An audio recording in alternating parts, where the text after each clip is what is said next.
북한이 러시아와의 밀착 협력을 과시하고 있는 가운데 러시아가 북한을 무기 공장으로 만들고 있다는 주장이 나왔습니다.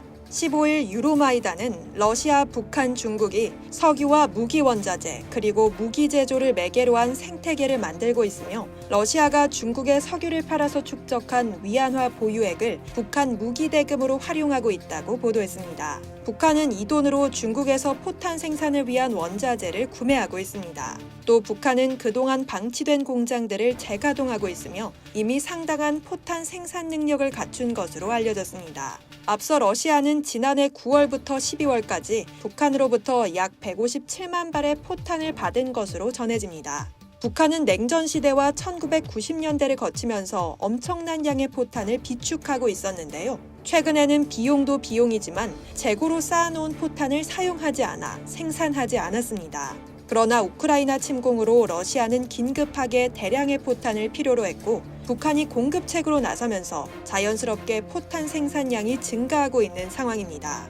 노르웨이 군 정보국이 12일 발표한 2024년 안보위협 평가 보고서에서도 이 같은 내용이 나왔는데요. 보고서에서 러시아의 포탄, 전투 차량, 무인 항공기 및 미사일 생산 속도가 지난해보다 빨라졌다고 평가했습니다. 북한과 이란으로부터 대량으로 포탄 등 군사 지원을 받았기 때문이라고 NIS는 분석했습니다. 유로마이단은 10,000명의 기술자가 필요하면 10,000명이 바로 출근을 하는 북한의 군사산업시설은 게임에서 버튼을 누르는 것과 같이 쉽다며 러시아가 북한을 생산 현장으로 몰고 갔다고 강조했습니다. 가장 큰 문제는 러시아가 북한의 미사일 생산을 늘리고 신기술 이전을 위해 석유 대금인 위안화를 투자하고 있다는 점입니다. 여기에는 대륙간 및 탄도미사일 노하우와 잠수함 미사일 발사 능력이 포함됩니다.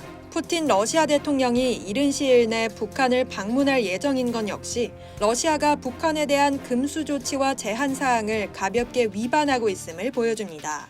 이전에는 러시아가 대북한 기술 이전 및 접촉에 다소 제한을 받았다면 지금은 거리낄 것이 없다는 거죠. 실제로 북한은 그동안 리버스 엔지니어링을 통해 소련의 탄도미사일을 흉내낸 미사일을 만들어 왔는데요. 이제는 친절하게도 러시아가 직접 와서 그들에게 제조 기법이 담긴 문서를 제공하게 된다면 북한은 고생하지 않고 동일한 러시아 이스칸데르 미사일을 만들 수 있게 됩니다. 이들 간에 거칠 것 없는 무기 교류로 인해 이란 등과도 다자간 군사 교류 역시 가능해질 것이라고 유로마이단은 주장했습니다. 한편 러시아는 북한과 국제사회 협의를 어기고 군사적으로 협력한다는 서방의 비판에 대해 부인하고 있는데요. 타스 통신에 따르면 마리아 자카로바 러시아 외교부 대변인은 지난달 31일 언론 브리핑에서 러시아는 이란, 북한과 교류하면서도 어떤 사항도 위반한 바 없다며 3자 관계는 상호 존중에 기초하고 있으며 서로 국익에 도움이 된다고 말했습니다. 이상 여의도튜브였습니다.